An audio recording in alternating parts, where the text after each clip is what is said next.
You know, if I don't ask you this question, they're going to accuse me of buck dancing. My people out there is going to accuse me of tiptoeing through the tulips. So you know I got to ask you this question, and by no means am I making mockery of the brother who have been assassinated. But the Moors are known for always saying the reason why they kill us is because we still saying that we black. The reason that they kill us is because we not claiming our nationality. So if we claim our nationality, then the white man is not going to kill us like that. But that's one of the reasons that they killing us. We've been saying all along that the no good white man is not going to come up to you and ask you, what is your nationality? He ain't going to ask you, are you a Moor? Are you a Muslim? Are you a Christian? He just going to pull out his gat and go rat-a-tat-tat.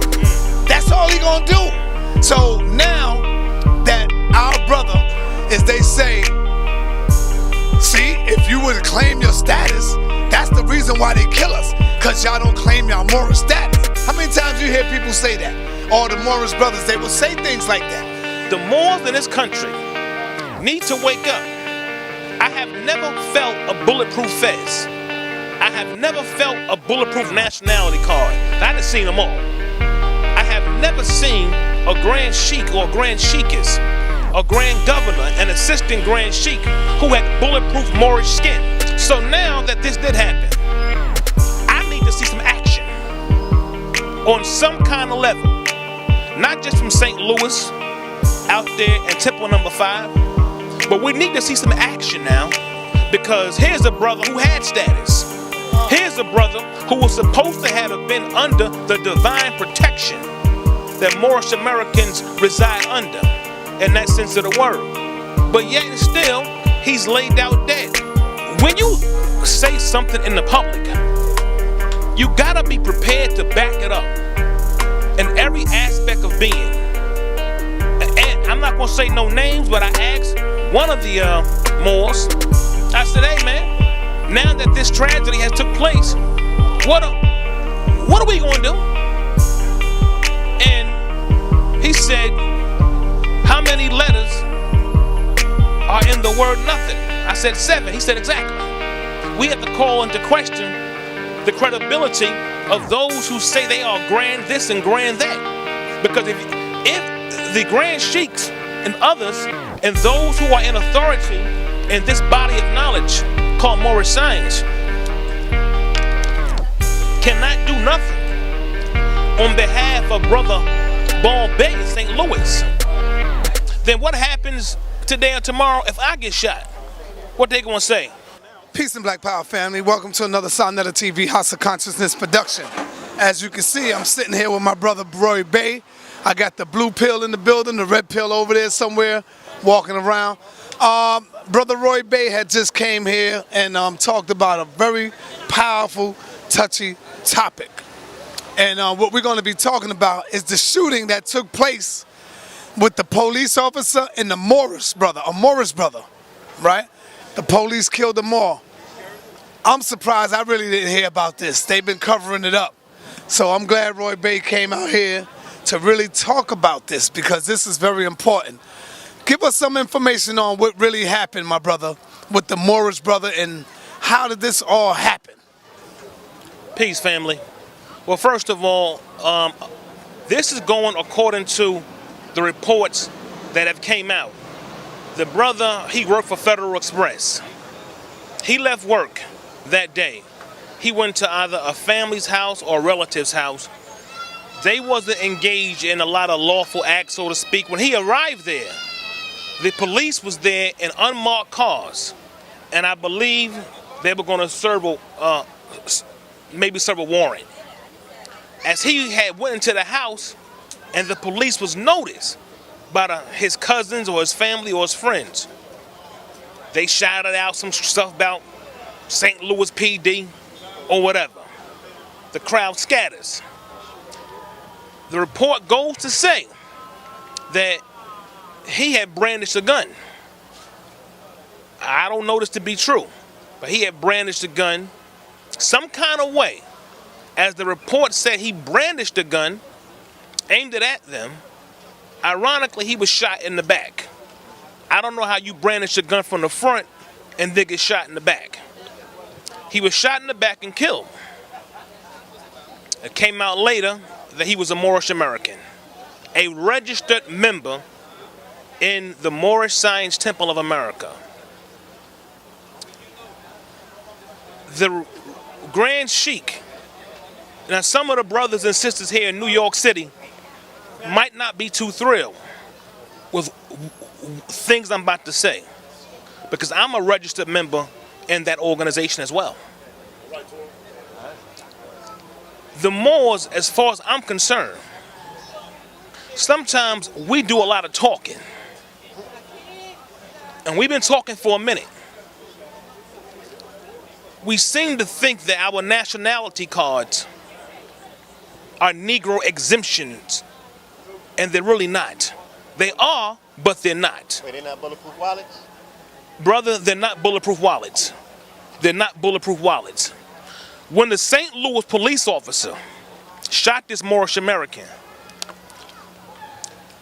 one brother who was there, he said, as the crowd had gathered around and was starting to film this brother laid out on the ground with a bullet in his back and his Federal Express uniform on, he said that the St. Louis police officer stood over the body of this Moorish American, who is one of the sons of Prophet Noble Drew Ali.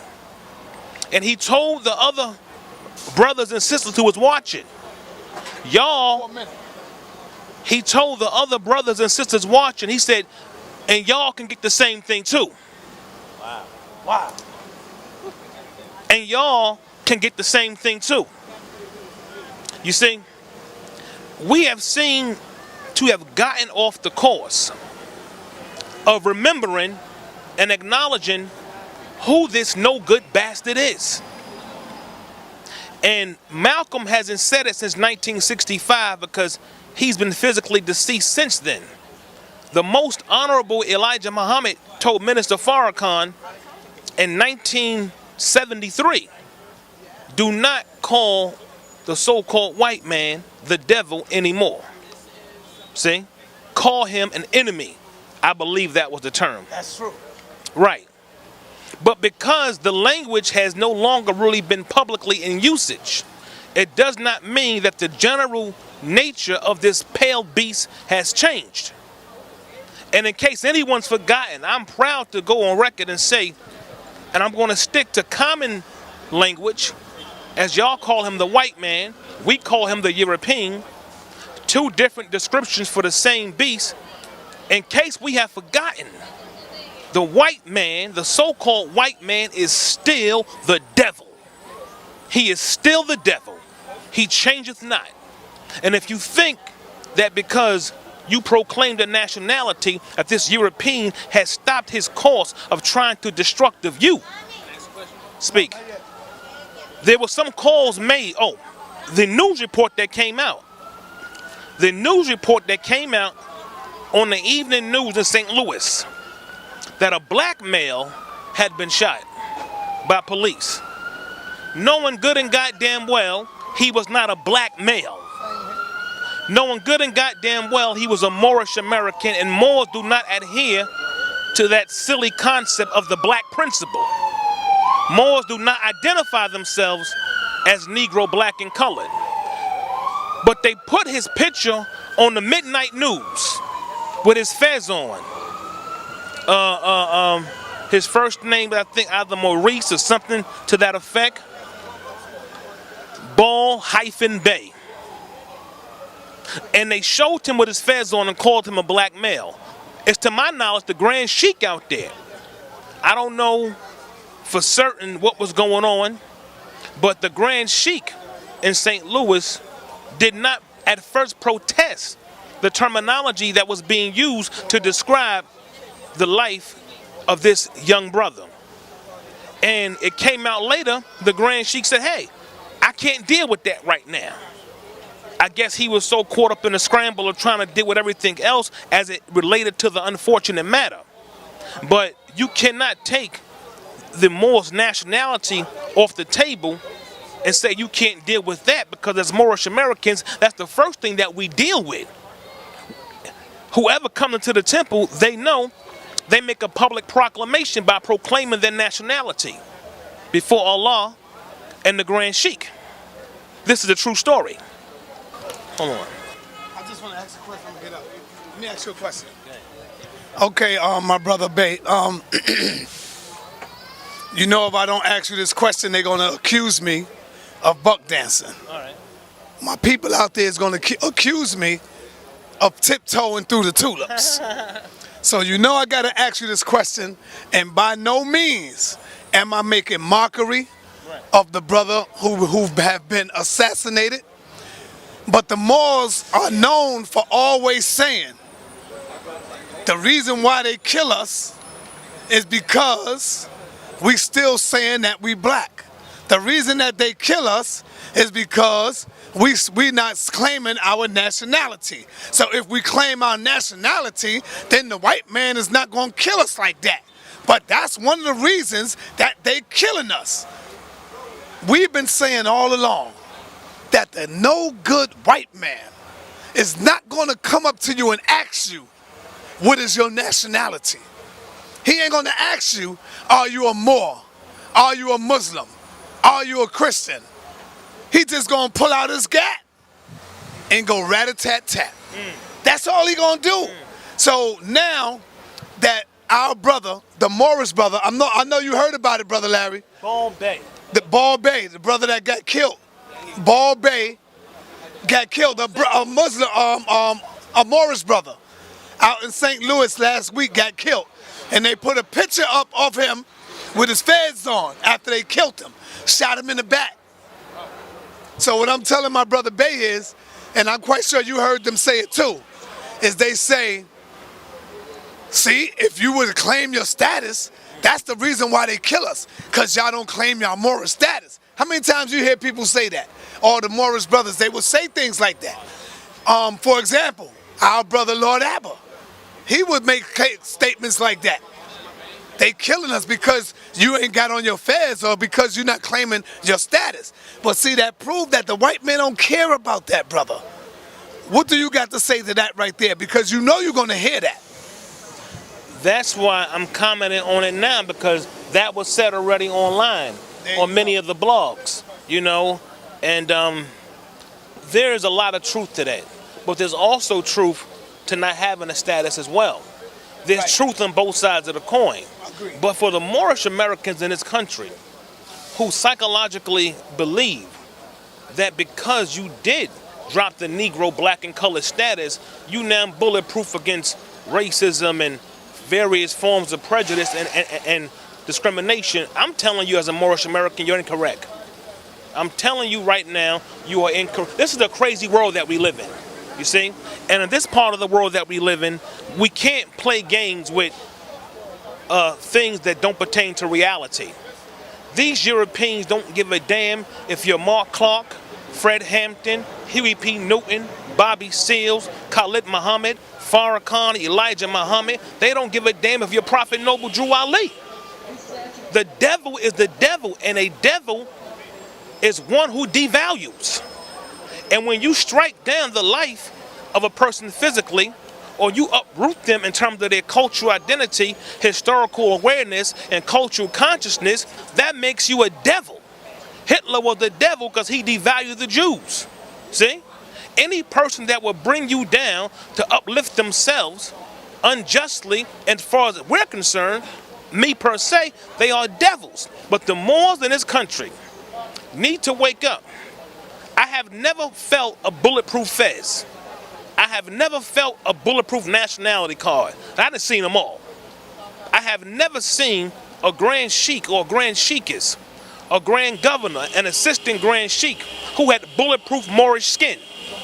When these devils start shooting, in fact about it, when anybody starts shooting for that matter, if a devil takes his gun and he shoots at you, that bullet does not come in front of you and say, oh, he or she is a Moorish American Muslim. Let me make a left turn and the bullet goes the other way.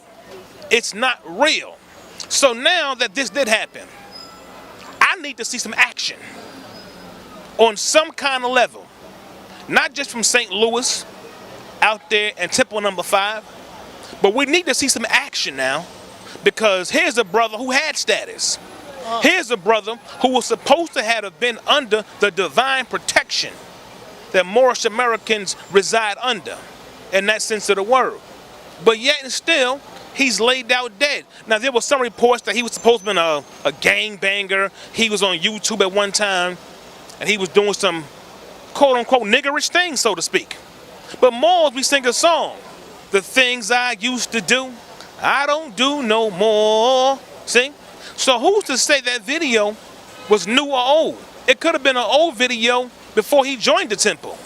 All I know is that he was a registered member. And as a registered member, he is legally and lawfully entitled to all the benefits that's supposed to protect us all. He's shot dead. Not as a Negro, not as a black man or a colored man. He's shot dead as a Moorish American. So we got to step our game up now, because, yeah, the Black Power Cartel, they waiting to come with the statements. The Black Power Cartel, they're going to come out and say, hey, as Brother Sarnetta just said, hey, here's a brother who has status and still got blast. What are the Moors going to do? Brother Larry would like to address. Larry, give me 1 second, family. Absolutely. I just want to address something you said. No doubt. 1 second. When you say something in the public, you got to be prepared to back it up in every aspect of being. And I'm not going to say no names, but I asked one of the Moors, I said, hey, man, now that this tragedy has took place, what are we going to do? And he said, how many letters are in the word nothing? I said 7. He said exactly. Wow. Whew. So now, where does that place me? You see, as a Moorish American. Where does that place anyone, whereas Prophet Noble Drew Ali is concerned, and the great things that he did teach, at a time when that teaching was not being made available to our general public and the community? Where does that place anyone who may have an interest in this particular body of knowledge? We have to call into question the credibility of those who say they are grand this and grand that. Because if the grand sheiks and others, hold that, brother, if the grand sheiks and those who are in authority in this body of knowledge called Moorish science cannot do nothing on behalf of Brother Ball Bay in St. Louis, then what happens today or tomorrow if I get shot? What they gonna say? Well, you know, Roy Bay just got his ass shot and ain't nothing we gonna do about it. You see? These are the type of things that turn people against different forms of institutions. See? People come to either it could be a religious, maybe economic or political institution, and they expect benefits from giving themselves to that particular body. Membership. Membership's supposed to have its privileges. See? So now, what is it? And guess what? I've seen other Moors ask other Moors, what are the benefits of me being a Moorish American? And the feedback that I heard was sort of fragile and weak. You know? Listen, if that's the case, then we could just go sit in front of TD Jakes, you know, drop 10% in the basket, sing songs about Jesus, and just call it a day. We're supposed to be vibing on a higher consciousness of some kind.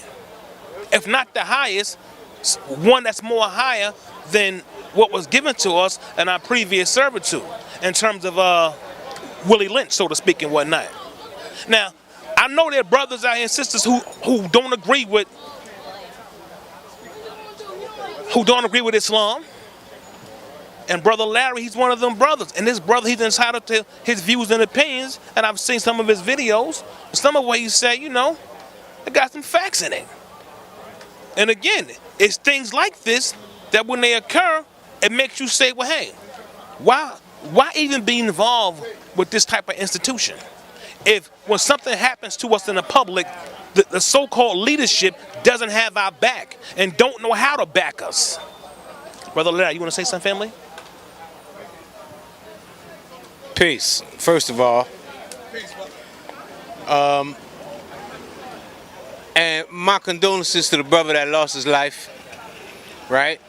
We are centuries into a fight that we're not fighting, in which we lose our lives constantly. Right?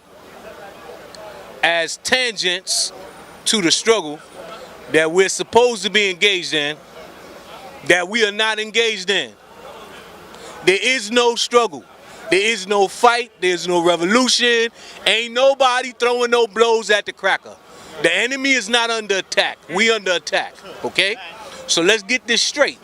So now, when you think that there's a group of individuals who are going to come to the defense or the aid or rescue a brother in another state, when they won't rescue a brother 5 feet away from him, right? When they won't drop cameras and phones and attack police that's attacking us, our women, our kids, our old people, our young people, right?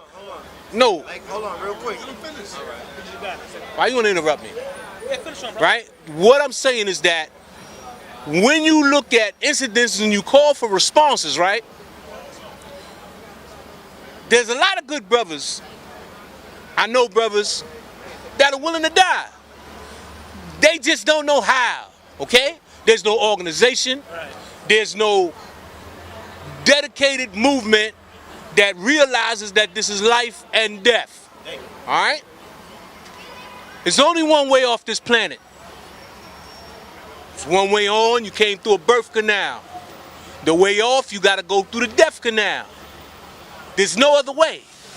We tell stories about people that rose from the dead and flew up into the sky, never to be seen again, but they coming back again sometime in the future. We tell stories like that. Those are stories.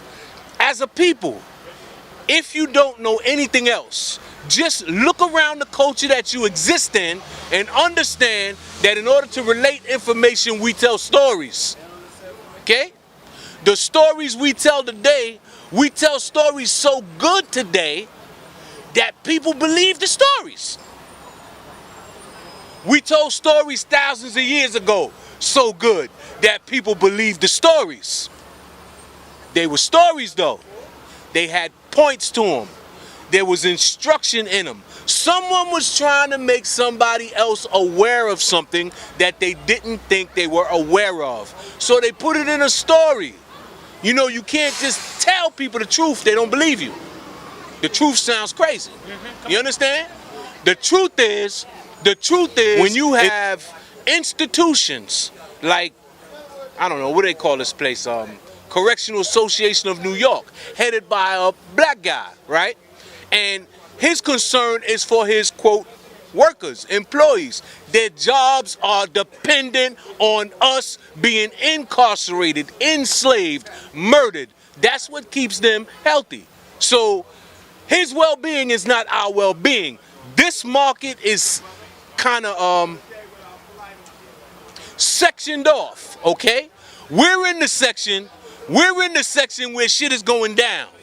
You know, shit rolls downhill, right? So now, when we push back, we're not pushing back in an organized fashion, because remember, we're trying to push shit back uphill. You understand? At some point, in order to really accomplish what we're trying to accomplish, we gotta employ strategy. Pushing shit uphill ain't working. Because every time we try to push something back uphill, more shit coming down. You understand? So at some point, we're gonna have to step to the side and let that shit go by. You understand? And then devise a strategy to deal with the shit, where the shit coming from. You understand? Because we not dealing with where the shit coming from. We dealing with effects. We dealing with the Moorish Science Temple of America and what they're not doing. the Nation of Islam and what they're not doing, Reverend T.D. Jakes and what he's not doing, the Nation of Gods and Earth and what they're not doing, Brother Sinetta, Brother Larry and what they're not doing, understanding that we are dealing with an enemy now, right, that has so much gold that they can afford to hire you to come get me. Make it so lucrative for you, set up scenarios whereby your group is prospering. You can't see beyond this prosper. You understand? You're not seeing me because we ain't including everybody. There's a video on Facebook right now. Sister from somewhere in Africa, she just changed the fucking game. You understand? She's calling for unity from everywhere around the Atlantic Ocean. She's naming Marcus Garvey. She's naming Kwame Nkrumah. She's including all of us. And she's saying that, they put a black face on imperialism. They trying to trick us. Talking about Barack Obama. You understand? Now, what I'm saying is that here's a sister on the continent of Africa. And she's saying, listen, up you mighty race. Because we're not playing on the world stage. We're playing in local communities. And in local communities, we losing. And the reason we losing is because this is a global battle. They got armies. You understand? They got armies. We fighting armies, but we not fighting with military tactics. We got individuals who've been in the military, right? You got brothers that been in the military, they posted on Facebook, they saying it's racism in the military. They saying it's gangs in the military, but they not forming gangs. You understand? They not training our young men. These little Bloods and Crips. You understand? They only Bloods and Crips in the white man country. In our country, that would be our military. This would be our young men in the military training on how to defend the nation. You understand? But in the white man country, they Bloods and Crips. You understand? In the white man country, they lost without direction. But in my personal opinion, we dream too fucking small. You understand? Right. We dream too small. We're not dreaming about a nation. We talk about nationality, but we're not dreaming about a nation. You understand? Just the territory alone opens the possibility for economic revitalization, intellectual revitalization, economic, everything is just territory. That's what we don't have. This is what they're trying to keep us away from. It's what they're trying to keep us from talking about, territory. When we talk about Moorish nationality, with all due respect to the Moors, they still not talking about land, territory. You understand? You have to have territory. This is why. Not talking about land. No, this is why. Roy keep it real. Roy Baker. This is why I'm saying when we talk about reparations, you see the sister in Africa, she talking about this side of the Atlantic. We have to include that side of the Atlantic. Why? Because we need land. Malcolm said, Malcolm said the basis of independence is land. I just want to add on. I gotta take off. We don't have a reward system. We don't have a reward system. There's no rewards for doing anything for us in this community. The reason why this devil, the niggas is going to get free scholarships and going up in countries, becoming the Terminator on innocent people to get a fucking scholarship, okay? In a GI Bill. There's a reward system. My brothers in the streets are banging on each other, taking penitentiary chances, getting their fucking wigs blown back for a reward system for flipping a pack, okay? For flipping a pack, there's a reward system. You get status in the fucking concrete jungle, in the backwoods ass hood who are they're engaging in poverty consciousness because they reward you for killing your people. They reward you for degrading your people. They reward you for that is a cracker initiated program. Facts. They created the reward system. But what happens in the midst of that reward system, they'll take all that shit from you because they got that in a war on drugs, they got the law where the motherfucker could come and take your crib, your car, your jewelry, and your clothes. The RICO, not even just RICO, they have the confiscation laws. So there's a reward system set up for the LGBT community. You become a homosexual, they got you. You're good. You're part of Rome now. Don't be misconstrued with it. There's a reward system attached to that. Conscious community, consciousness, with all of the numbers that we have, there's no fucking reward system. You get nothing from this. All these Jerry Hellers running around raping niggas. That's what we dealing with out here. Our people dying with nothing. Some of our greatest people being penniless, no reward system. You stand up against this beast in broad daylight, the people won't even reward you. There's no rewards attached to this. There's nothing attached to this. Who's compelled to even do this work? You gotta give the people credit that are going against that. We're not going against a regular grain. We're going against a nigga grain that is out. This shit is unparalleled. We don't do this for no goddamn peanut rewards. We don't do this to, we're not dancing for the people. These niggas out here is dancing for these crackers and they get rewarded. These rappers is getting rewarded for leading, they blowing the flute, Pied Piper, leading our people to a fucking grave, and we still reward them. We let them walk down the streets and pat them on the back. We want our babies to run up on them and get autographs. Huh? They're drug dealers. Remember, they take the story of the drug dealer and magnify that shit. If you platinum, you magnified it 1,000,000 times. Huh? With your album sales, and then it's another 10 million on spins. So you get rewarded for shitting on your people. Where are they now? Where are they now? Are they putting tickets? Are they putting loaves of bread or tickets on people that's abusing us? Like they say in their rhymes that they do? Huh? That's all I'm saying. So he's on point with what he's saying. We need a reward system. If somebody put in work, I'm going to do a quick survey. What's the name of the guy from Baltimore that came to New York and caught a body? Who remember his name? Who remember his name? Roll call. Go around. Let's see who his name is. Nobody remembers. Huh? No reward system. You don't care about your own. Huh? What's the name of the dude that clipped the chick on TV last week? What's his name? But you know Dylan Roof. You know Zimmerman's name. You dream about him. Huh? But you don't know the names of your people that make... I'm just saying. No, I'm just saying. I'm just saying. There's reward systems. At least I could honor our standing army who don't even know that they are standing army, who are part of the street organizations whose foundation was already conscious and militant.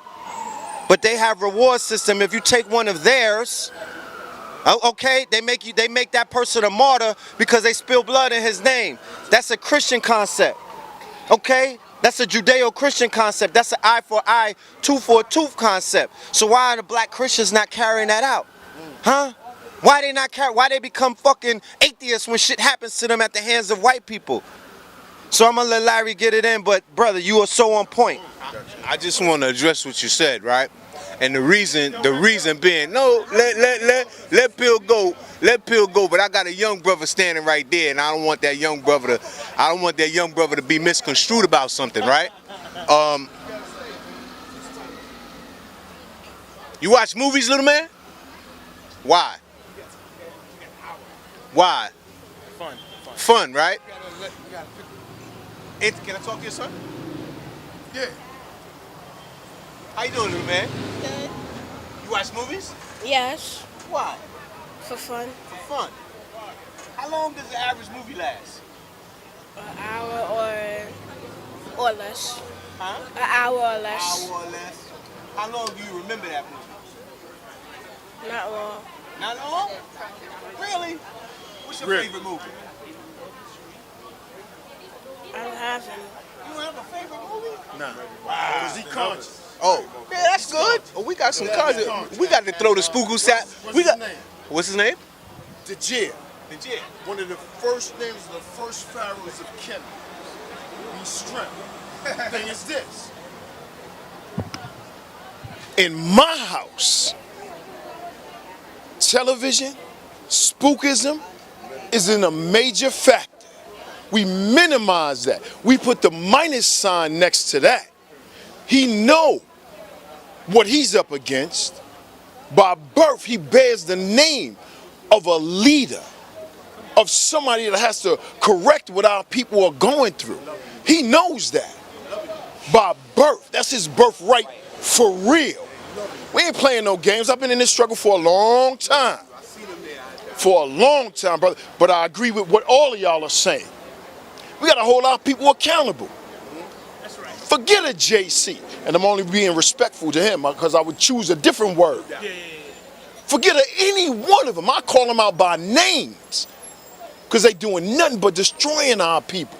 Get our people believing and looking at all this spookism, Illuminati and all that. You could be what you want, do what you want, but when the white man is ready, when that devil is ready, he gonna kill you as a Moor. He gonna kill you as a Mason. He gonna kill you as a Muslim, as a Christian, as whatever you claim. They don't understand anything but the gun. That's why they said, give me the ballot or the bullet. Eye for an eye, tooth for a tooth, life for a life, and a goddamn limb for a limb. But we don't want to believe in that. We don't want to believe in that. Peace, black man. Peace. And brother, it's not that we don't want to believe in it, right? No. When you look at armies are raised up from the ground. Yes, sir. Armies are raised from societies that are militarized consciously. Yes, This sir. is the society doing this, Yes, right? They have the mothers pushing the babies, singing "Pass the Bible and the ammunition." You understand? Yes, sir. In our case, brother, they socially engineered a passive population. I agree 100%. This is not an accident, okay? What do they call it? Conditioned responses, right? When something happens in a black community in America, there's a conditioned response. They start making posters, they start making signs, they get the sticks ready. They're not gonna jug you with the stick. They're gonna put the stick on the end of the paper, and then they're gonna march around and say no justice, no peace. That's a conditioned response. Yes, sir. Transgenerationally passed down from that plantation. Remember, they have a containment strategy. The police are part of the containment strategy. Oh, they wilding out, get black police. Black police are part of the containment strategy in the black community. The reverends, containment strategy. If there's a problem, they come out, hey, calm down. We're not gonna solve anything like this. That's a containment strategy, okay? So now, if the community is being contained, right? You're not gonna have violence break out because the majority of the people are psychologically contained. They look at when you start acting violent, no, watch this. We was doing all right until them niggas showed up. Okay? Now look. All day long. What's up, my nigga? Yo, my nigga, what's up? Yo, that's my nigga right there, right? Soon as he punched the white police in the face, yo, what's wrong with that nigga? That nigga crazy. I'm getting away from that nigga. You understand? Because now, what has happened is psychologically, he going against the grain. You don't realize it, but he going against the grain. Exactly what it is. Stop, nigga, don't move. What are our young people doing today? Fuck that, I ain't going to jail. No, I'm tired of this shit, right? And we say, yo, calm down, you have the right to remain silent. You understand? Use the system. I'll tell you that in a minute. Yo, if the police pull a gun on you, stop talking. Anything you say can and will be used against you. You understand? The system is designed to do what for us? Destroy us. Oh, hell no. We're much too profitable for that. Sustain. Oh, no, hell no. We're much too profitable for that. Stop playing. The 13th Amendment did what for you? Yeah, it made slavery legal. Made it legal. You understand? So now, what is the social message that our young people get from the media? From the society? No, watch this. What is the social message that our young people get? Pimping, selling drugs, running game, Hustling. Oh, hell yeah. Movies that you watch got hustlers. How do they portray us? How do we portray ourselves? How do we portray ourselves? I'm gangster. Y'all know who keeping it gangster. That's us talking. That's us processing the information that we are getting through the media and spewing it right back into the society. However, but we look so good doing the bullshit. No, watch this. We look so good doing bullshit that now we got other people following us doing our bullshit. People come from this country, from China, from Japan. Hey, my nigga. Hey, man, they're copying us, right? Now, psychologically, you would think that at some point we would have came to the conclusion, hey, wait, they following us. They copy us. Yo, they copy us. Let's do some shit that's beneficial for us and let them copy that. Let us do something beneficial for us. When we do things, it's helping us. They'll copy it. They won't even think about it. All of a sudden, oh shit, everybody's helping black people. What's going on? You understand? What I'm saying is, we, brother, what we have to do, we've been taught it's an evil word. We have to conspire. You understand? And then we have to reinforce the conspiracy by checking each other. Yo, you down? I'm down. You understand? Like, if we on the corner doing bullshit and the police come, yo, raisin bread. We gotta just do the same thing when we doing positive shit. Yo, negativity, yo, back up with that. You see what we doing over here? We building. You understand? We don't do that. Brothers, we don't check ourselves. Consequently, we get checked by others. You understand? So now, when you look, just look at white boys in this society. White boys, I'm gonna tell you, I'm 57 years old, okay? Teachers should be paid. Thank you. Oh, thank you, sister. That's wonderful. Little man. I respect that. Now, what I'm saying is, we need to conspire to help ourselves. It's real easy. You understand? I'm hunting a lion. That shit getting ready to get me. But you know, if we get this lion, we all good. So you're not gonna let the lion get me. We gonna get the lion. Okay? When the police come through here, you see two white dudes. Right. They scared to death. Right. But they tell them in the precinct at lineup, do not show fear. You understand? You will scare them if you don't show fear. If you show fear, they run over you. You understand? If you show fear, they're gonna run over you. But if you don't show no fear, this is why they'll say, back up, back up, back up. You understand? They're not gonna pull that gun out and shoot into no crowd. But they got you psychologically off balance. You understand? We playing poker. They bluffing us. And if they could bluff us, they could beat us. Because first of all, we ain't gonna fight. We gonna start worrying about consequences before the fight start.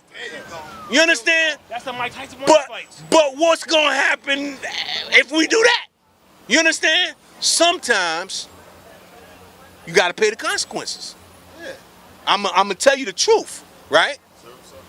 The only thing that make life worth living is accomplishing the things that you set out to accomplish. If you're not accomplishing what you set out to accomplish, then you failing.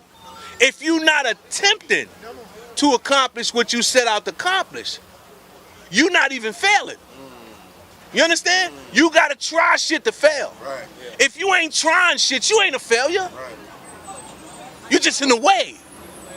You know what I'm saying? There's only so much air. Let us use it if you ain't gonna use it right. You understand? There's only so much energy. It's finite. If you're not using the energy right, get the energy to little man and let him use it. You know what I'm saying? Pass the torch. These old people, they don't pass the torch. No, they don't. This is why you see they ass in office, old, come out with canes, trying to tell you what to do. They don't know what to do. You understand? With all due respect, To my elders, no. They don't know what to do. With all due respect to my elders, the worst thing they did for us is keep the illusion going that we are not in the middle of a market. This is a market. They brought us to a market for the purposes of exploitation. The dynamics of that has not changed for the majority of our people. The majority of our people remain in the dynamic of exploitation. You understand? There's a few of us, Michael Jordans, that have risen above and gotten away from that paradigm. The majority of our people cannot move away from where they are designated to be. You understand? If they're from the Bronx, that's where they'll live and die. If they're from Brooklyn, that's where they'll live and die. If they're from Queens, they'll live and die there. You understand? It takes how much toll money to get to Staten Island? We got people that live on Staten Island. They'll never move off of that island. You understand? We have been scattered and contained inside of this country, and they're building this shit around us. They're changing the structures around us. We are not involved in this. You see foreign workers, you see Mexicans with hammers and shit, building shit. You understand? And you see blacks unemployed. And you don't see us say, you're not building shit in this community if black people not employed. Where the brothers at? You understand? Where the brothers at saying, hold up, there's no construction going on in Harlem. What? We got permits. We don't give a fuck about your permits. You're not building shit in Harlem because there ain't enough black workers on that site. Where's that? Where? You understand? Where's the coalitions? Where? They bought them motherfuckers and paid them off, and now they ass is sitting in offices telling them crackers how to keep your ass out of that shit so you can't do what they did. You understand? This is what we dealing with. We've been dealing with that shit since the Maroons rebelled in Jamaica. They fought them crackers 40 years, and then they made a deal. Their deal was, keep nobody else get free, y'all could be free. And that's what they did. You understand? So now what you have to understand about these people, when you see their projections, what they're doing, they're not even dealing with us. They don't even see us no more. Why? We ain't really a threat. They could open Banana Republic across the street. They could open, what's that other shit? Red Lobster. You understand? They could do that. They don't care. They building new shit down the block. They not asking for our permission. They not asking us if they could operate in our environment. They giving tax incentives for them to come. 10 years, you don't have to pay taxes. That's like saying, look, whatever you was gonna get to them black people, you ain't gotta do that. We allowing you to set up 10 years. You understand? We don't have the strength to stop them.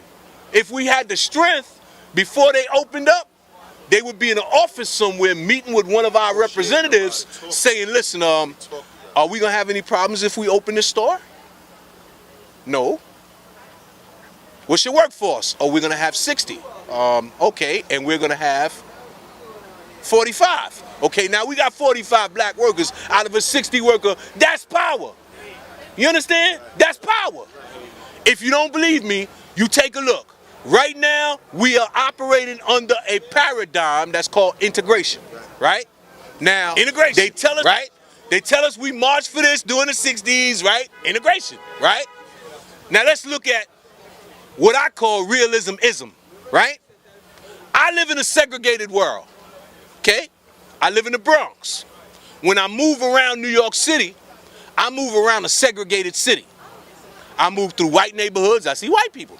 Spanish neighborhoods, I see Spanish people. Black neighborhoods, I see black people. Now, what I also see, because I'm observant, is I see integration. Guess where I see integration at? Only in the black community. Only in the black community do I see every kind of business owned by every kind of people. I don't see black and white businesses in the Chinese community. I don't see black and Spanish businesses in the white community. I don't see black and white businesses in the Spanish community.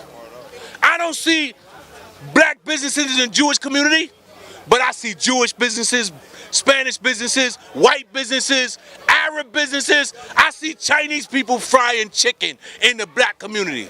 You understand? That's where integration is. So what I think, personally, is that we're still being contained in a plantation paradigm whereby which others are allowed to exploit us for our resources, our labor, whatever, and extract it from our communities, and we still don't have the power or the ability to do it back to them. So what the fuck is that paradigm? They brought us here to exploit us, and the shit continues. Real talk. Yo, speaking on the community, you know, the brother spoke about consequences. See, Malcolm X said that a revolution is bloody. And the only revolution that is non-bloody is the Negro Revolution. This is Malcolm X talking. You can live in Harlem. Hold on. Did y'all properly introduce yourself? Nah. There you go. Bilal Bay. What's your name? Let him know you can come on. I just told him. All right. Yeah. You can live in a community for 20, 30, 40, 50 years. But you really don't live there until you own the economics and control the politics there. And this is why you can see people of different walks of life come and economically breach your walls so quickly, so easily, without consulting you. Because you don't own nothing there other than your 1-2 bedroom apartment that more than likely is by Section 8 or NYCHA or some type of city subsidy program. You see? Charlie Rangel, when Brother Khalid Muhammad was here, peace be upon him, Charlie Rangel brought a bunch of these outsiders in, and he got on TV, and I'm so glad that in 1998 I spit in his face the day of the Million Youth March. I make no bones about that. But he brought these outsiders in, and he held the press conference. He said, well, these vendors out here, they're making it hard for people to walk up and down 125th Street.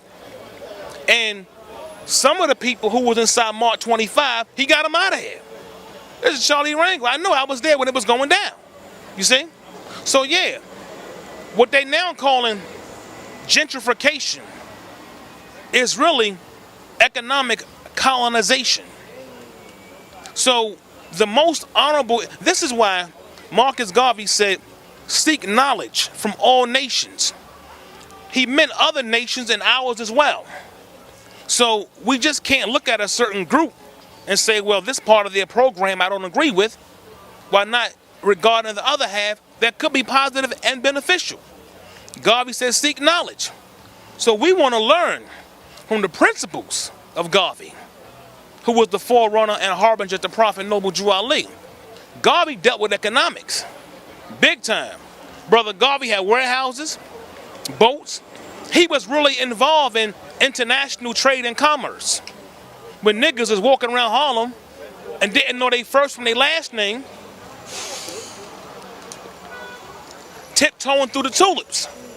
You see? Well, you know, you can say what you want to say. But some of us, hold on, brother, some of us at that time was doing just that. Hell, we was doing it then and we're still doing it now. Hell, you just spoke about it. I mean, come on, face the facts. That's not what I meant. All right, well, some of us are walking around here right now still tiptoeing through the tulips. And in 2015, as we did in the early part of the 1920s, when Garvey was here. Some of us were blessed to be of a higher thought, a higher consciousness, so we got involved with the vegetation of the community. You know, we were activists without names. See, Sharpton got a name. He's an activist in that sense. So yeah, I'm just saying, man, in terms of economics, you got people that are making soul food, and that soul food that they're making and selling back to us is not even a part of their so-called culture. Look at Manners. Hey, did y'all know that Manners makes damn near $500,000 a year off your candy yams and string beans and collard greens and your cornbread? Wait. There's a certain job that I do. Hell, I work for Snapple. I take the Snapple juices in every store in Harlem. I went inside, spoke to the brother. I said, yo, man, how much money does Manners generate daily, weekly, monthly, and even yearly? He said Manners makes about, I don't know, 5,000, 10,000 a day off your soul food. This is an economic breach. See? Because we ain't doing it.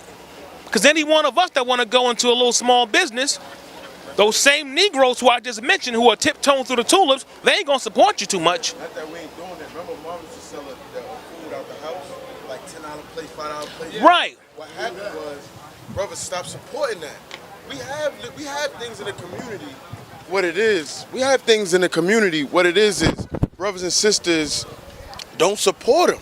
It's like you gotta be a commercial behind it, or lights behind it, or a white man saying it, or a white coat, or a false motivation behind it. If you just say something simple as, I got something good to give you and it's food, and all I need is some couple dollars, people don't like that. If you come with a corporation and everything behind you, then people are like, okay, and you don't even know the word that the doctor's saying you gotta take a pill to prescribe for you for. You don't look it up, you don't do nothing, you don't question anything. You just say, this is the pill the doctor said I gotta take, promethazine, some big word you don't even understand. But then when I come to you with simple information, it's like, it's unacceptable. You know what I mean? So that's the problem. Why? Listen, yo, speaking of those big words, right, that's packed on the back of the ingredients, those big words are designed to distract you from their true meaning. Because they know if they create these type of words, you're not going to go and look up what the word really means to tell you what the product really is. See? If they put it to you in plain form and say, hey, this is pork, they're not going to do that. They're going to code it with yellow number 5, this thing, that thing, and so forth. Why? Because they know we don't read. See? We don't read. The Hebrew Israelites are shouting, read on. Dr. Malachi York said, stop and read. The books are being sold right here. We don't read. I'm willing to bet you sold more Jerry Springer books than you sold conscious books. I seen brothers and sisters who wouldn't read going to school, but they would read this journalistic garbage because it fed their lower self. You see? Anything that's going to feed the mind, we reject. And this is why when we come out here and speak, the sister, she had appreciation. She said teachers should be paid. You see? Yeah, she said teachers should be paid. We give high honors to that. We give high honors to that. But at the same time, she's far and few. See? So I believe the same thing. Teachers should be paid and whatnot. The brother spoke about a reward system. This is what happens anytime you are engaged on any front for the economic, political, social liberation of your people. And there is no reward system. It seems like in the end that if you are killed off by way of an assassin bullet, some type of brain aneurysm, cancer-induced mechanism, it seems as if though you died, you lived, you worked, and died for nothing, and now the cause that you tried to stand for has betrayed you. Because there's no reward system. How long he been out here? I mean, yeah, he has a lot of views and whatnot, but those views should turn into dollars at some point in time. Everybody on Fox News getting paid, homie. CNN cashing in. Ed Schultz, Sean Hannity, all them no good European bastards, they getting paychecks with benefits. Millions. That's the problem. Millions. I think that's the problem. Our value system.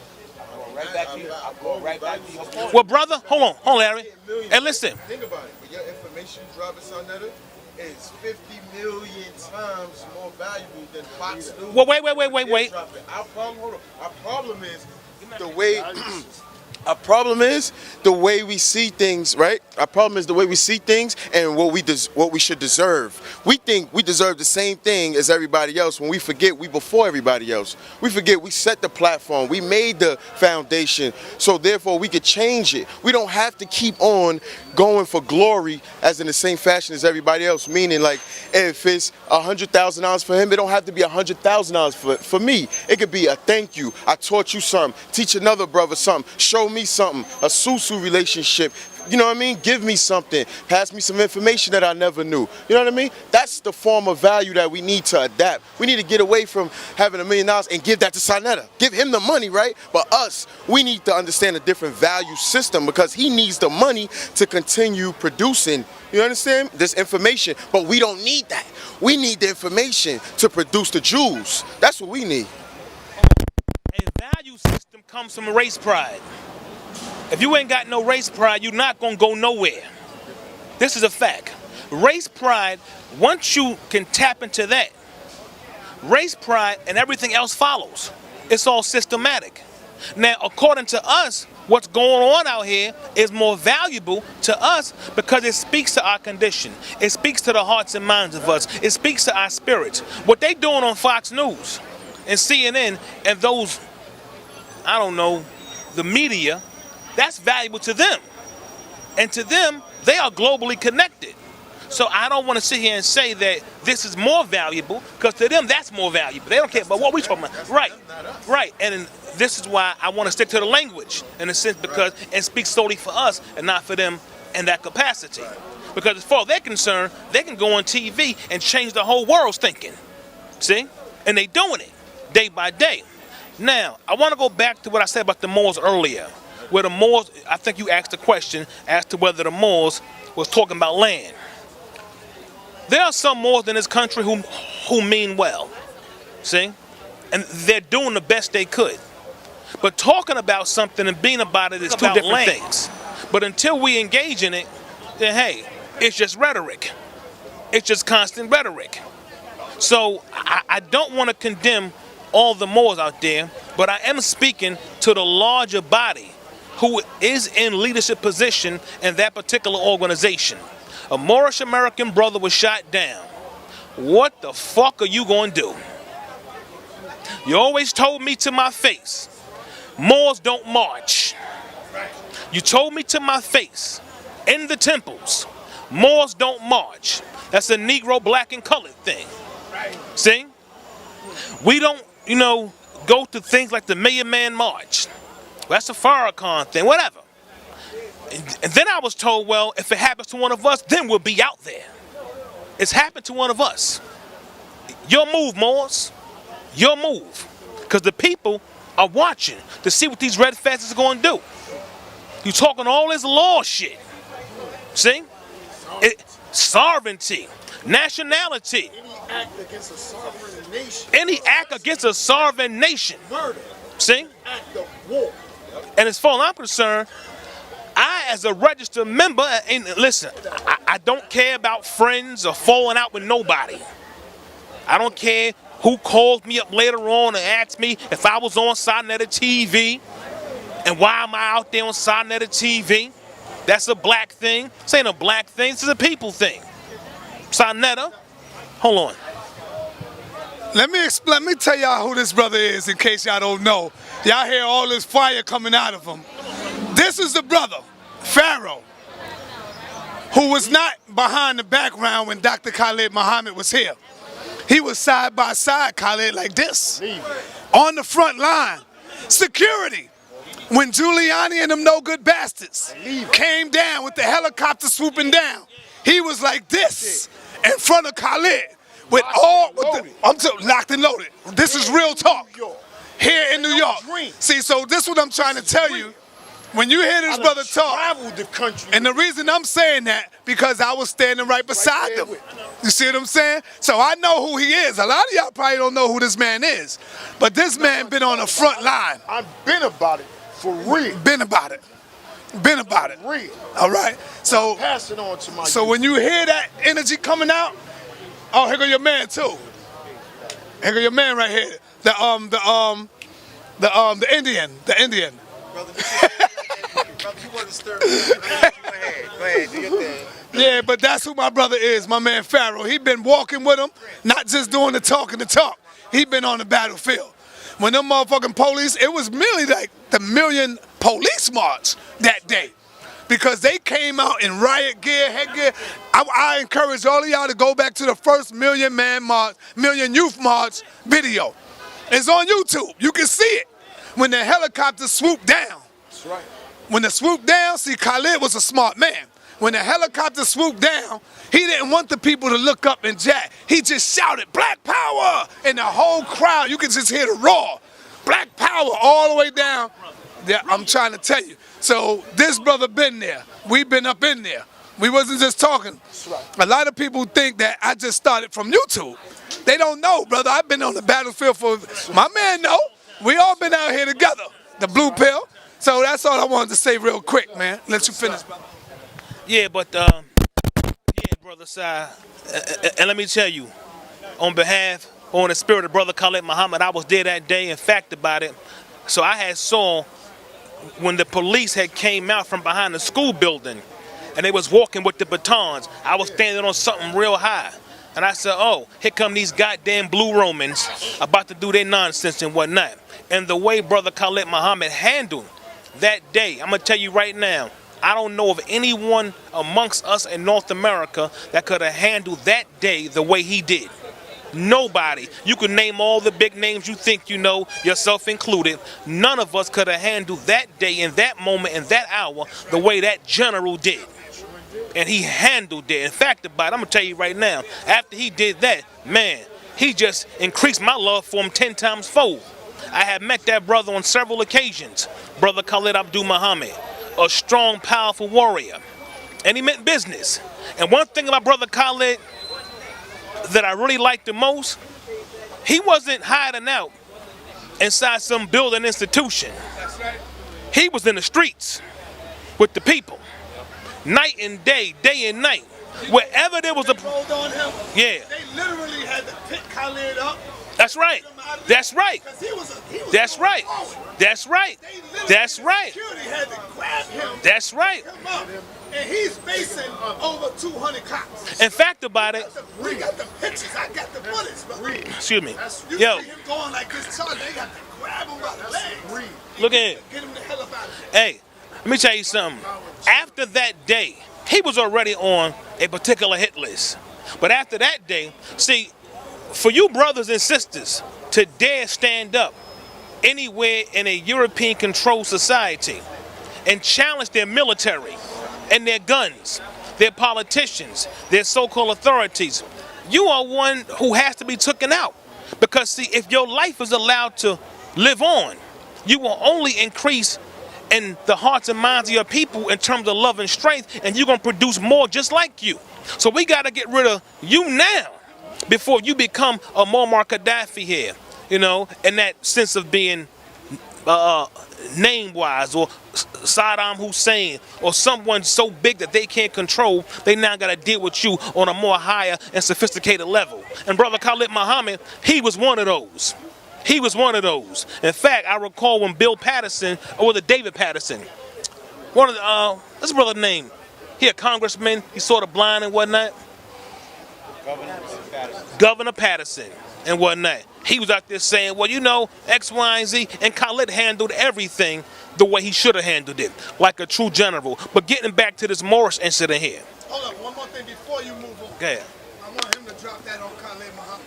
Speak on it. Black leader in America. Talk about it. Speak on it. Real quick. Only black leader in America. When other leaders were, bowing down, taking payoffs, doing backdoor deals. I'm not going to, expose that whole thing that came out on the front page of newspapers with Al Sharpton that he was paid informant. I ain't said it. I didn't say it. I didn't report it. Right? Dr. Khalid was sanctioned by the United States government, by the Senate, by Congress, for the speech that he gave at King College. There was a lot of leaders that hands off, backed up. I don't want to have nothing to do with them. Why? Because they can't get that underground money, that backdoor deal. I'm not going to put you up and make sure your organization is a national organization so you get some money, behind the scenes and all that. You know what I'm saying? He didn't care about any of that because he repeated that speech and repeated it and repeated it and repeated it. Went on the television show with Donahue, repeated it again. Everywhere he went, he repeated it. And why? Because when truth speaks, all falsehood must vanish. That's why. You want to talk about a black power general speaking truth to power, that's what it is. But a lot of our people right now are falling back. We love to philosophize. We love to speak about it. We have all of the knowledge. We love to philosophize. We love to speak about it. We have all of the knowledge. We have book after book after book, organization after organization we have leader after leader after leader. We profess. What about manifest? What about actually doing it? If Dr. Khalid was here right now, he'd say, God damn all of that. You could be a Moor, you could be a Muslim, you could be a Christian, you could be what you want to be, but God damn it, they'll kill you dead in the street. Tell me he wouldn't say that. Let me ask you, when they lynched James Byrd, did you go to Jasper, Texas with them? Went there with Locked and loaded? locked in there. And I'm going to say this again. I'm going to say this again. You can catch it. I'm going to say this again. I don't care. I'm not into beliefs. I deal with reality. My little son is not out here, and I'm speaking like this just to speak. He'll tell you, I do this in the house. I do this in the house before you go to bed. Come here, let me tell you something. Let me show you the pictures. Let me manifest for you what is your birth name is. Check this out. Locked and loaded. Here in New York where it's illegal. I tell people I don't believe in no buyback program. Come on. That's the smartest tactic any general, any opposition has ever done in war. I'll give you a couple of dollars for your weapon if you just give it to me. Now you unarmed. Before, they used to say, the stop and check this out. The stop and frisk program is because black people have so many guns and we have to stop all these illegal guns on the streets. That was the whole stop and frisk ideology. Buyback program comes into play. Now what happens? Another black man shot dead unarmed before you was armed. You can shoot back. Now you can't even do that. And you're okay with it. So I'm going to end with this. Reality, truth. I didn't give mine away. I put it away. Hey, look ahead. Hold on, brother. Let me shake your hand, brother. Let me shake your hand, beloved. Let me shake your hand.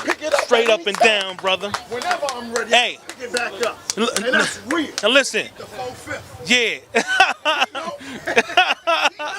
Yeah. See, Yeah. held it. That's right. And listen, brothers and sisters, let me tell you something.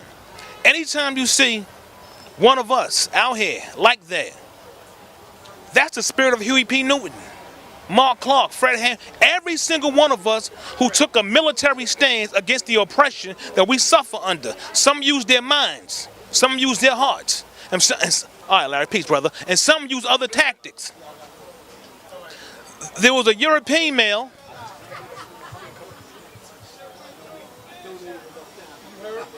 He out. There was a European male who stole a police car in one of these states recently. They chased him across the parkway. They managed to use another police patrol car to crash into his. The car flips over. This white boy, quote unquote, he hops out of the police car, runs across the expressway. When they finally cornered this European boy off, you know what they did to him? They shot him with a taser. A taser. And they made sure, the news reporter said, oh yes, and after he was captured, he was only shot with a taser. Can you imagine using the car as a weapon, as they would say? Using a vehicle as a weapon? Endangering the lives of other motorists on the road. When they finally trap one of us off, we get the taser treatment, we get the bullet treatment, we get shot. But this is the hypocrisy. And right now, I'm so sick and tired of hearing this shit about, well, you know, if you got a nationality, you're safe and you won't get shot. I'm tired of hearing it. Because I'm seeing every time I look up on the damn news, and this is happening sometimes twice a week.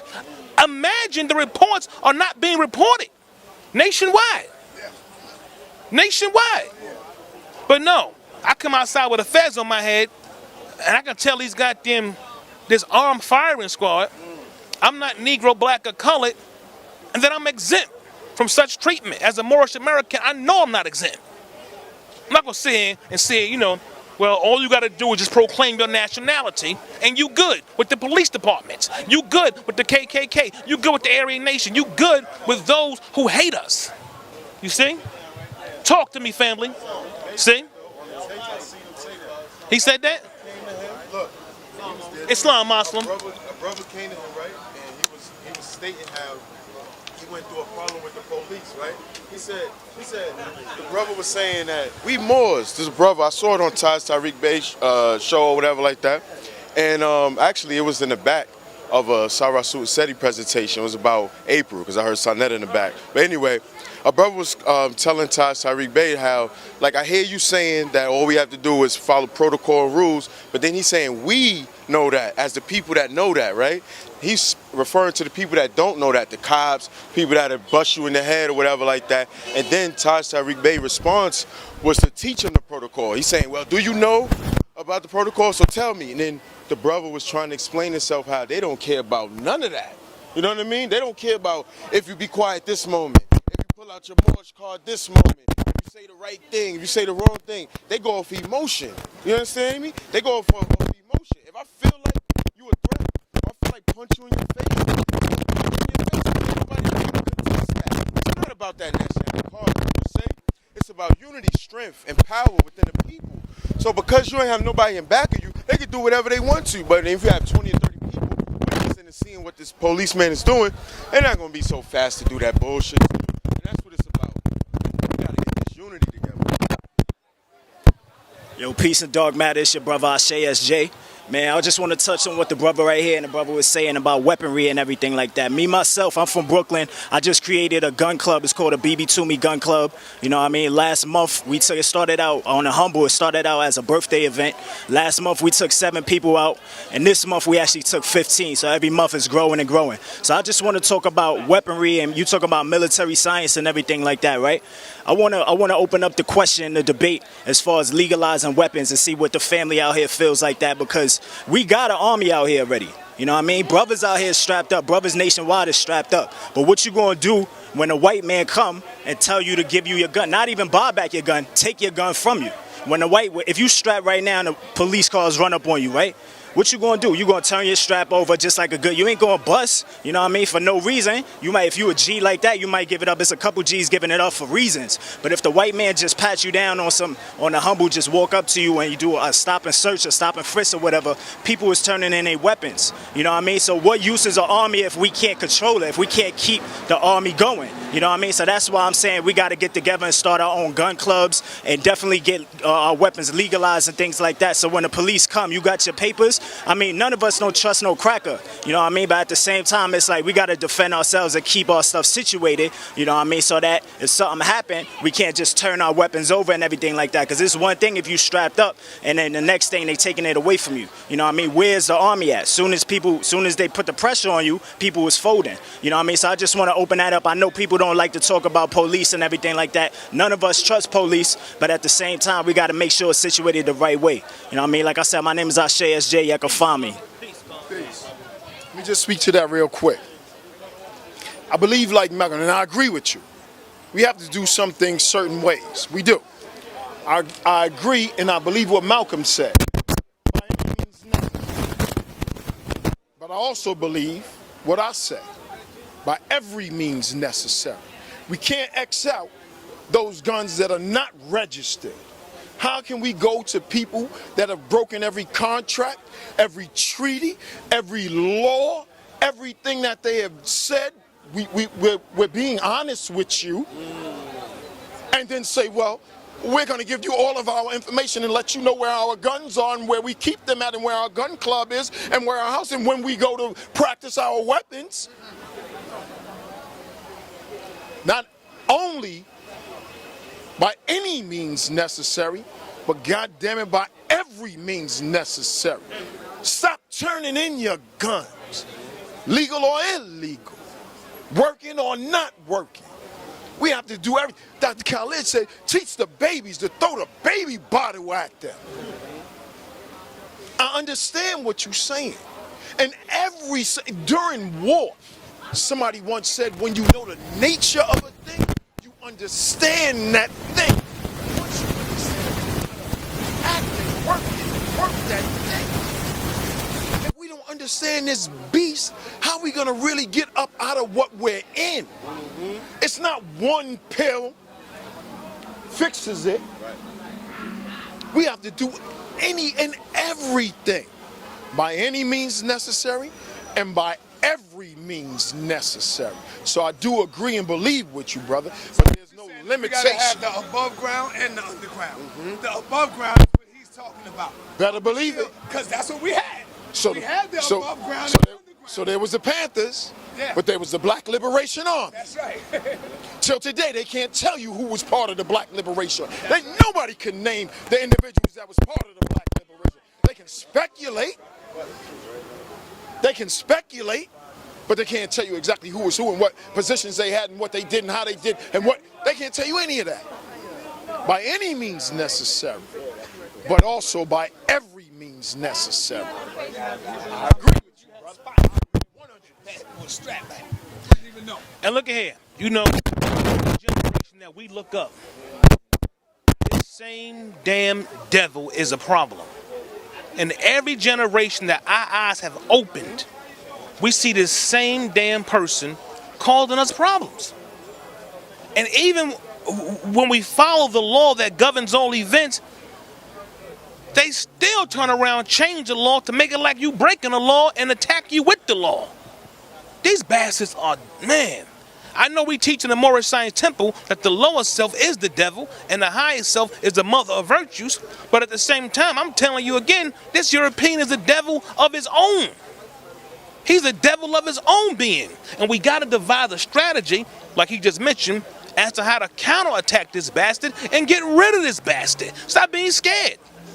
I would rather die today, lose my life and give my life, for all of us to go out there nationally, internationally, and take a stand against this historical enemy, than rather live my life on my knees, hiding in the shadows of this no-good coward bastard. I don't want to follow no one that's a punk or a sissy. I don't care if you're a Moor, so goddamn what. If you scared, I ain't rocking with you. I don't want to be your friend if you a scared Muslim. You should be a revolutionary Moor. A revolutionary Muslim. Under the 5 principles of love, truth, peace, freedom, and justice. But don't be no goddamn sissy under them damn principles. Prophet Noble Drew Ali was a wise, brilliant man. He brought a lot of good information to a lot of us if we understood. But at the same time, don't try to use the prophet's teachings to be a punk either and justify your scaredness. And this is what some Moors are doing. Well, we got to function under the 5 principles of love, truth, and peace. That, yeah, you love your brother, your sister. Let that be the truth and let peace dwell therein. I'm not going to function under the principles of love, truth, peace, freedom, and justice when dealing with this enemy. I look up, he's killing our women. He's shooting our goddamn men. Putting our babies in handcuffs. I'm supposed to accept this shit? Fuck that. At some point in time, we have to unify the people out here. As he just said, come up with an idea, a strategy as to how to counter this bastard. And too many Moors. Oh, listen, all you Moorish Americans, all across the United States of America, stop hiding in these goddamn temples. Get your ass out here in the streets. Listen, tell any grand she come see me. I'm just sick of it. This so punctified, pacified, as Brother Collins said, homogenized Negro madness, Moorish madness. The European will tell you, hey man, come on, turn your guns in. I'll give you a couple dollars, a little higher than your welfare check. But I ain't seen that European say, hey man, why don't you come on back to the precinct and give us back that Christianity religion we gave you dumb niggas. And here's $1 for that. I ain't seen none of that. I ain't seen Ned got the European tell some of us out here, listen, man, y'all take the goddamn weaves off, bring them back to the precinct, start going natural. I ain't seen that yet. See? There's certain things I have not seen. And so because I have not seen certain things, then I got to bring it into existence myself. I know a lot of beautiful brothers and sisters inside the MSTFA who mean well, but I can't go along with you just meaning well. It's not enough anymore. Meaning well is not enough. Meaning well is insufficient. What kind of man would I be if I stand and just watch my entire race get wiped out just so 10 of us can survive and say, well, they got wiped out because they didn't have a fez on nationality card or turban? What kind of man would I be? I don't want to live like that. You know how it is in the hood. If your family out there fighting, that gives you strength and energy. Yeah. See? Listen, right now, brothers and sisters, we're going to conclude this conversation, and we're going to speak to Brother Wesley Muhammad as he's coming on in a few seconds. Just stay focused, y'all.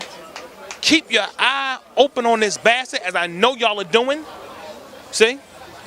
And oh, yeah, by the way, I see we got some of our family over here. You know what I'm saying to you? Some of our Hispanic, some of our Hispanic family and whatnot.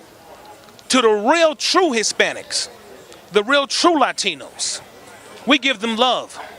But to them Latinos out there who are psychologically suffering from an identity crisis, who don't know if they're so-called black. So you give the love to the real true Hispanics? And only the true Hispanic Latinos. Right. I'm speaking in terms of a baby language because this is what we can all relate to out here. These people are now called Hispanics and so forth. And the true ones I give love and reverence to. But those who on Channel 41, I ain't got nothing to do with them cats. Fuck them. Peace. Let that brother get closed out real quick. Peace, man. Yo. I don't know about the straight black pride. You're about to know right now. Yo, peace and dog matter. This your brother Ashe SJ. Once again, I'm out here in Harlem repping Straight Black Pride, a BB for Hodier. Straight Black Pride is a movement. It's not an organization. It's a movement. Basically, we got a whole bunch of people from different organizations. We got UAM. We got the Moorish brothers. We got the Christian brothers. We got the Hotep. Every community, the Ifa, everybody that's out there. We coming together. The brother was just talking about unity. Right now, we talking about straight, black, and pride. We got to make sure we with unity, but we were Africans. We were not with no Moorish people that don't rep Africa. And we not with no Hebrew Israelites that don't rep Africa. Everybody that's an African, we willing to unite with you. But you got to be straight, you got to be black, and you got to be proud. So my name is Ashe SJ. We just had a beautiful, beautiful event in Prospect Park, Brooklyn last weekend. 200 people showed up. It was a feast. I'm not going to use the word picnic because we know what that means. But it was a beautiful feast out there. We had the children running around. We had the volleyball. And we also had a bunch of powerful brothers, of Safo warriors out there and a sistren out there. It was a beautiful event, you know what I mean? And the day after that, on a Sunday, we had the conference. It was the first annual Straight Black Pride convention. Brother Genie, the OG, he was out there. Everybody was out there, you know what I mean? And Straight Black Pride is what it is. So if y'all interested in finding out more about the Straight Black Pride movement, link up to Brother Tad, you know what I mean? That's the chapter leader for the NYC. My name is Ashe SJ, you know what I mean? I'm also a spoken word artist, and like I said earlier, I just got my own gun club that I'm bringing out. It's called a BB Me Gun Club, you know what I mean? So it's all about black power, and that's all. The BB Me Gun Club, we only working with people that's about black power. Ain't no Sambos, no coons, and no integrationalists or nothing like that. Definitely no homosexuals. So if everybody is interested in, you know, the Straight Black Pride movement, definitely look it up on the Facebook. We got Straight Black Pride NYC, and Straight Black Pride is coming out with a website and everything like that. And what it really is, people hear Straight Black Pride and they get, you know, a little iffy. It's like, oh, can I keep my job and work at Straight Black Pride? Hey, you might have to make some sacrifices, but what it really is it's not a hate group. And we got to be clear about that. Straight Black Pride is a love group. It's a movement. We represent African, you know, the Holy Trinity, mother, woman, and child, man, woman, and child. We're just dealing with standing on the shoulders of our ancestors and things of that nature. So if you with that, you straight, you black, and you proud, please come show us some love, and we definitely show it back, because we one family, and that's what it's about, uniting. We trying to definitely bring up, you know, schools and everything like that, anything we could get our hands on. So link up with us, Straight Black Pride, a BB for Hodier.